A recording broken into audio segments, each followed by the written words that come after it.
Yo les gars, j'espère que vous allez bien, bienvenue dans cette vidéo. Aujourd'hui on va parler des spoilers du chapitre 231 de Jujutsu Kaisen qui fait toujours suite au combat entre Sukuna et Satoru Gojo, l'exorciste le plus doué de sa génération. On était depuis le dernier chapitre sur une bataille avec deux personnages qui sont plus capables d'exploiter leur extension de territoire, leur extension de domaine et qui vont donc se fight au taijutsu pour la suite. La deuxième partie un petit peu de ce combat, on a donc le premier chapitre qui va revenir pas mal sur de la description avec Yasabi, je crois, le sabreur qui est un peu feignant et qui demande directement à ses élèves si l'un d'entre eux a déjà été frappé par Gojo, tout ça pour expliquer un petit peu qu'il a une façon assez spéciale de se battre et qui peut peut-être être une valeur ajoutée sur le taijutsu, c'est qu'il est capable de mettre Blue, un de ses deux sorts, sur ses points, c'est-à-dire que quand il tape, en même temps, t'es aspiré dans le point, c'est un petit peu ce qu'on a vu dans le chapitre de la semaine dernière, et il va frapper Sukuna à la manière de Broly et lui faire manger un petit peu tout le bitume autour de lui pour le rentrer directement contre un mur. Face à cette violence, on va avoir un flashback de Yuji qui va se rappeler de Nanami, et Nanami qui va lui dire « Écoute, si un jour tu veux devenir exorciste ou durer dans ce métier, ne prends surtout pas en exemple Satoru Gojo. » Je pense qu'il dit ça pour dire que voilà, il est complètement hors de propos en ce qui concerne sa maîtrise de l'énergie occulte ou encore du combat, de l'art du combat. Puisqu'à ce moment-là, rappelez-vous, quand Yuji était formé par Nanami sur une mission, il se développait beaucoup en concentrant son énergie occulte autour des mains. Même à l'époque, il lançait des rayons noirs. C'était quelque chose qui était assez surprenant, spectaculaire, efficace en combat contre d'autres exorcistes ou contre des fléaux. Et je pensais que ça allait être un peu plus développé dans la suite de l'histoire, mais on s'est vraiment concentré sur l'extension de territoire et sur le prolongement du territoire. C'est des nuances qu'on va également avoir dans ce chapitre-là. Le combat continue entre les deux personnages, il est un petit peu mis en scène à travers des feux rouges dans ce chapitre-là, où on les voit un petit peu attendre que le feu passe au vert pour s'envoyer directement les feux dans la gueule. Ça me rappelle un petit peu le premier chapitre, je ne sais pas si vous vous souvenez, où Sukuna et Gojo se sont battus. Il y a une tour à un moment qui s'effronte suite à une entaille qui est faite par les techniques de Sukuna, et ils se battent à l'intérieur pendant que le bâtiment tombe. On a également eu ce même genre de réalisation durant le dernier épisode de Jujutsu Kaisen. À un moment donné, il y a Seguro contre Toji, et en fait, ils sont en train de se battre pendant qu'une partie du bâtiment est en train de s'effondrer. Au niveau de la réalisation, on sait que l'auteur aime prendre plaisir à dessiner ce genre de choses, et on a les deux personnages qui utilisent un petit peu le mobilier urbain pour pouvoir s'envoyer sur la gueule. Alors on pensait que ce combat-là allait directement aller sur du Taijutsu, mais il est un peu plus précis que cela.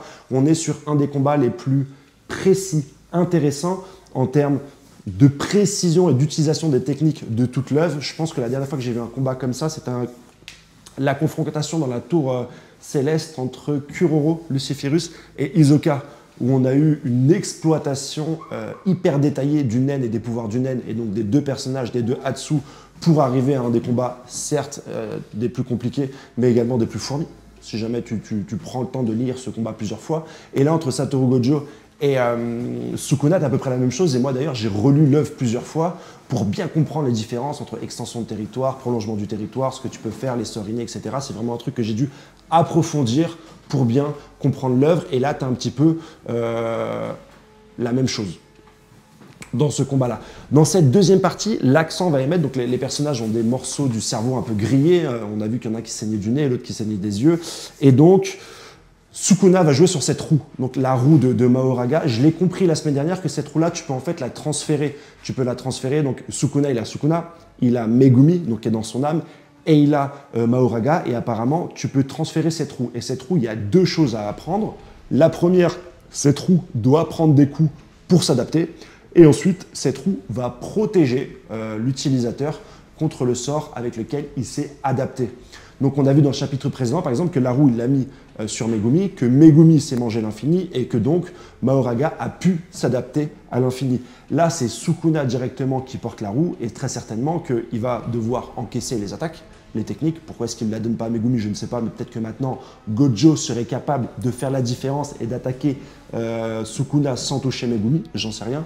Mais en tout cas, il la porte pour pouvoir se prendre les dommages qui vont créer l'adaptation, ensuite l'adaptation où il va l'utiliser sur lui ou sur Mahoraga peut-être, ou sur un autre personnage, ou sur lui ou sur Mahoraga, très certainement un des deux. T'apprends donc lors de ce combat que le but de Gojo, c'est d'éviter que Sukuna s'adapte, et il faut 4 tours, 4 coups. la roue doit bouger 4 fois pour créer une adaptation. Et là, Gojo a touché une fois Sukuna et Sukuna a pu s'adapter. Donc il reste 3 tours. Et Sukuna doit encaisser donc 3 attaques pour pouvoir déclencher l'adaptation. C'est un petit peu ça qu'on t'explique directement pendant ce chapitre-là. L'observation de Satoru Gojo, c'est que pendant le prolongement du territoire, la roue devient rouge, donc un peu grisée dans les cases du manga. Et pendant ce temps-là, si Sukuna prend des dommages, il est incapable de s'adapter. La roue ne bougera plus, il ne pourra pas aller sur les 4 tours nécessaires à l'adaptation. Donc voilà, Satoru Gojo va devoir utiliser ces techniques pour tuer Sukuna, si possible pendant le prolongement du territoire de celui-ci, pour éviter que Sukuna s'adapte. Ça va être ça un petit peu la nouvelle règle, une nouvelle guerre entre les deux, puisque la première bataille des extensions de territoire est terminée. Aujourd'hui, ça va aller sur le prolongement du territoire, et très certainement qu'on aura plein de détails sur cette technique qui n'a pas si été exploitée que ça dans le monde de Jujutsu Kaisen, mais qui reste quand même très puissante. Je crois de définition que sur le prolongement du territoire, en plus, tu empêches ton adversaire d'utiliser son sort inné. Donc normalement, quand Sukuna utilise son prolongement du territoire, Satoru Gojo ne serait plus capable d'utiliser l'infini.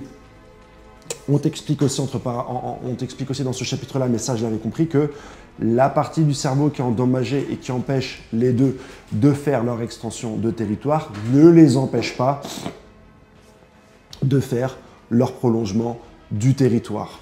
On a également une fin de chapitre, donc ils vont continuer à s'affronter en Taijutsu avec l'expertise de Gojo, avec la contrainte de Sukuna qui fait qu'il ne peut pas s'adapter pendant le prolongement du territoire. Et avec toutes ces réflexions, toutes ces choses, Yuji commence à douter. Il se dit, finalement, est-ce que Gojo n'a pas oublié qu'au-delà de ce combat, il doit protéger Megumi, parce que Megumi risque de mourir si Sukuna meurt. Et s'il dit ça, c'est parce que Sukuna, Gojo, directement à Sukuna, lui dit je vais te tuer avant que tu fasses donc les 4 tours nécessaires à l'adaptation. Et là, il en reste 3. Il dit donc, par ces techniques de combat et par ces techniques de Taijutsu, je vais réussir à te tuer avant que tu t'adaptes. Voilà pour les informations de ce chapitre 231. On attend bien sûr, comme c'est un chapitre de Parlotte, la traduction de Maïzé vendredi, plus la traduction officielle, pour pouvoir bien comprendre tout ça et essayer de voir où est-ce que l'auteur nous amène. Passez une excellente journée et puis on se revoit peut-être tout à l'heure pour une vidéo One Piece. Allez, ciao!